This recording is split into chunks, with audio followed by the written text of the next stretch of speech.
날마다 솟는 샘물과 함께하는 오늘의 큐티 시간입니다. 3월 31일 금요일 오늘의 말씀은 잠언 1장 20절에서 33절 말씀입니다.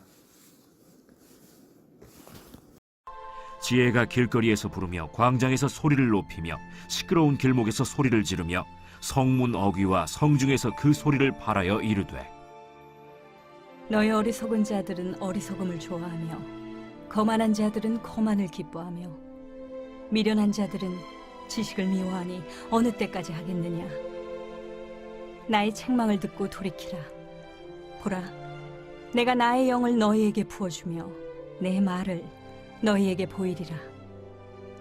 내가 불렀으나 너희가 듣기 싫어하였고 내가 손을 폈으나 돌아보는 자가 없었고 도리어 나의 모든 교훈을 멸시하며 나의 책망을 받지 아니하였은즉 너희가 재앙을 만날 때에 내가 웃을 것이며 너희에게 두려움이 임할 때에 내가 비웃으리라. 너희의 두려움이 광풍같이 임하겠고 너희의 재앙이 폭풍같이 이르겠고 너희에게 근심과 슬픔이 임하리니 그때에 너희가 나를 부르리라. 그래도 내가 대답하지 아니하겠고 부지런히 나를 찾으리라. 그래도 나를 만나지 못하리니 대저 너희가 지식을 미워하며 여호와 경외하기를 즐거워하지 아니하며 나의 교훈을 받지 아니하고 나의 모든 책망을 업신여겼음이니라. 그러므로 자기 행위의 열매를 먹으며 자기 꾀에 배부르리라. 어리석은 자의 퇴보는 자기를 죽이며 미련한 자의 안일은 자기를 멸망시키려니와 오직 내 말을 듣는 자는 평안히 살며 재앙의 두려움이 없이 안전하리라.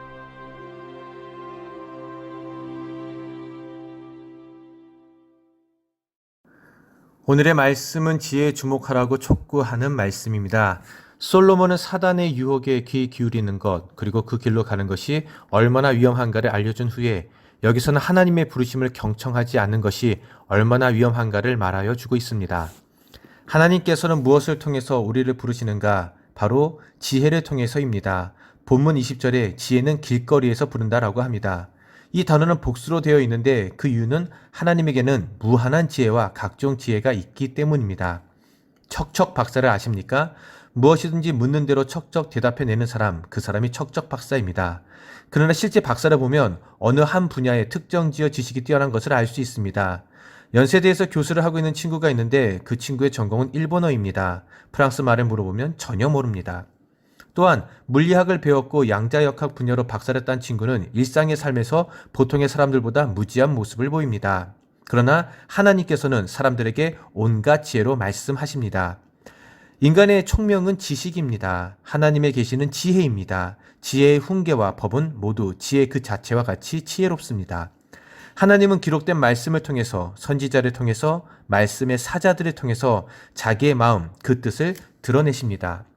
그리고 그리스도, 주 예수야말로 지혜이시며 지혜 중에 지혜입니다. 왜냐하면 그리스도 안에 온갖 지혜와 지식의 보화가 숨겨져 있으며 그리스도는 모든 거룩한 계시의 중심이시고 본질적 지혜이실 뿐만 아니라 영원한 말씀으로서 하나님은 주 예수를 통해서 우리에게 말씀하시며 그에게 모든 심판을 맡기셨기 때문입니다. 또한 예수님은 스스로 지혜라고 칭하십니다. 누가복음 7장 35절 말씀에 지혜는 자기의 모든 자녀로 인하여 옳다함을 얻느니라. 쉬운 성경으로 말씀해 드리겠습니다. 그러나 지혜는 그것을 따르는 자들에 의해서 옳다는 것이 증명된다. 그렇습니다. 지혜는 따르는 자들에 의해서 옳다는 것이 증명되는 것입니다. 예수를 따르는 자로 인하여 예수님이 나타납니다. 지혜는 우리를 부르십니다. 아주 공개적으로 부르십니다. 들을 귀가 있는 자들은 누구나 들을 수 있습니다.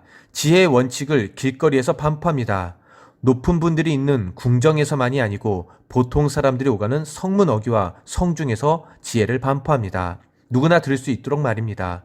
또한 이것은 우리의 전도가 일이 되어야 합니다. 누구나 들을 수 있도록 선포되어야 합니다. 예수님이 지혜의 말씀이기에 우리가 사는 길이기에 알려져야 합니다. 십자가에 달리신 예수님, 모르는 자들에게는 미련한 것이나 믿는 우리에게는 지혜이자 생명의 길이자 영광입니다. 지혜는 매우 간절하게 부르짖습니다. 지혜에는 소리를 높이고 가능한 분명하고 애절하게 소리를 바랍니다. 하나님은 우리가 듣고 귀 기울이기를 바라십니다. 하나님과 그리스도의 부르심은 무엇입니까? 22절 말씀을 보면 그는 죄인들의 미련함과 완악함을 책망합니다. 그들은 어리석은 자들입니다. 너희 어리석은 자들을 어리석음을 좋아하며 그들은 늘 어리석게 행동하며 어리석은 행동을 능사로 알고 거짓을 즐기며 자기들의 사악함을 뽐내고 있습니다. 거만한 자들은 거만을 기뻐하며 그들은 자기들에게 생기는 일은 무엇이든지 농담으로 여깁니다. 노아의 시대와 같습니다. 노아의 시대 때에도 그들은 노아의 간절한 외침을 농담처럼 여겼기에 다가오는 화를 면하지 못했습니다. 어리석은 자, 이들은 지혜에 비웃는 자들입니다. 미련한 자들은 지혜를 미워합니다. 구원과 그리스도를 바로 이해하지 못하는 자들이 바로 가장 어리석은 자들입니다. 죄인들의 멸망을 원하지 아니하시며 죄인들이 회개하고 돌아오기를 바라는 하나님은 그들이 지체하는 것을 기뻐하지 아니하시고 그들이 어리석은 것을 어느 때까지 하는가라고 책망합니다. 하나님은 회개하고 지혜로 오라고 그들을 부르십니다. 나의 책망을 듣고 돌이키라. 돌이켜 마음을 바르게 가져라. 하나님께로 돌이켜라. 마땅히 행할 바로 돌이키라. 돌이켜 생명을 얻으라. 어리석음을 좋아하는 자들은 자신들이 마음을 변화시킬 만한 도덕적 능력이 없다는 것을 압니다. 그들은 스스로의 힘으로는 돌이킬 수 없습니다. 여기에 대해서 하나님은 답변하십니다. 보라, 내가 나의 신을 너에게 부어주며. 그렇습니다. 너희는 할 수 있는 일을 하라는 것입니다. 그러면 하나님의 은혜가 너희 안에 역사하여 은혜가 아니고서는 할 수 없는 선을 원하게 하고 행하게 하리라. 이 같은 은혜를 베풀 수단은 하나님 말씀밖에 없습니다. 그러므로 너에게 말해줄 뿐만 아니라 그것을 깨닫게 해주리라 하는 겁니다. 하나님은 이러한 은혜의 수단을 계속해서 거부하는 자들의 운명을 선고하십니다. 그들의 죄악은 즉 그들의 어리석음은 그리스도를 거절하고 그리스도께서 베푸신 은혜를 거절하는 것이며 복음의 요구를 수락하기를 거절하는 것입니다. 복음이 그들을 저주와 죄의 법의 지배에서 구원하는 것입니다. 그리스도는 그들에게 자비를 베푸시려고 손을 펴셨지만 그들은 그 손을 뿌리쳤으며 아무도 돌아보는 자가 없게 되었습니다. 예수 그리스도는 그들이 범한 죄악으로 인해 그들의 책망만 하신 것이 아니라 그들에게 선을 행하라고 권면하셨습니다. 그러나 그들은 그의 모든 교훈을 전혀 가치 없는 것으로 멸시합니다. 25절과 30절 말씀을 보면 반복해서 그 잘못에 대해서 언급하고 있습니다. 25절 말씀입니다. 도리어 나의 모든 교훈을 멸시하며 나의 책망을 받지 아니하였은즉. 30절 말씀입니다. 나의 교훈을 받지 아니하고 나의 모든 책망을 없인 여겼음이니라. 나의 모든 책망을 없인 여겼음이라. 그들은 하나님의 책망을 주의할 가치가 없는 단순한 농담으로 생각해서 없인 여겼습니다. 그들에게 올바른 이성과 또한 주님의 지혜를 받으라고 권면했지만 그들은 이성에서도 또한 종교에서도 지혜에서도 반항하였습니다. 그들은 결코 이성의 지배를 받지 않았습니다. 왜냐하면 지식이 그들의 행위와 악을 드러내기 때문에 그들이 지혜와 지식도 미워했기 때문입니다. 그들이 여호와 경외하기를 택하지 아니하고 저희 마음과 눈에 보이는 대로 행하기를 택했기 때문입니다. 하나님께서 자비를 베푸실 때 그들은 하나님의 자비를 받으려고 하지 않았습니다. 그러기에 재앙을 만날 때 정신적인 환난이 그들이 또한 물질적인 환난이 닥치게 됩니다. 그 환난으로 인해서 그들은 하나님을 멀리한 어리석음을 확실히 깨닫게 됩니다. 너에게 두려움이 임할 때 거대한 홍수가 앞에 있는 것을 모든 것을 쓸어버리듯이 황폐하게 될 것입니다. 또한 두려움이 광풍처럼 임해서 갑작스레 그리고 세차게 저들을 날려버립니다. 근심과 슬픔이 임한다고 하였습니다. 왜냐하면 피할 길을 찾지 못하기 때문입니다. 지금은 그들이 자비를 베풀어 달라고 하나님을 찾기만 하면 하나님께서는 그들의 기도를 들으시고 자비를 베푸실 준비가 되어 있습니다.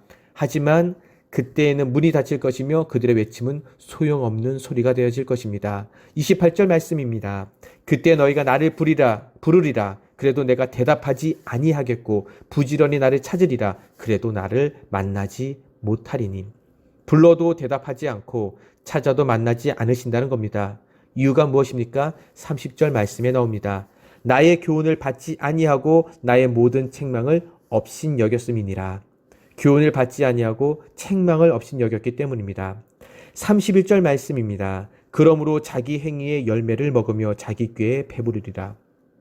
그러므로 이 말씀은 분명히 마지막 심판 때의 냉철한 공의를 말하고 있는 것입니다. 그들은 자기 행위의 열매를 먹는 것입니다. 그들은 행한 바에 따라 보수를 받게 될 것입니다. 지금은 그들이 세상적인 번영을 뽐낼 수도 있겠지만 마지막 때 도리어 파면으로 나아가는 것입니다. 2절의 말씀입니다. 어리석은 자의 퇴보는 자기를 죽이며 미련한 자의 안일은 자기를 멸망시키려니와. 그러나 이런 자들과는 달리 지혜의 교훈 앞에 복종하는 자들은 모두 안전하며 복되다는 것을 확실히 하면서 끝을 맺습니다. 33절의 말씀입니다. 오직 내 말을 듣는 자는 평안히 살며 재앙의 두려움이 없이 안전하리라. 아멘. 오직 나의 말을 듣고 나의 다스림을 받는 자들은 하늘의 특별한 보호를 받게 될 것이라는 겁니다.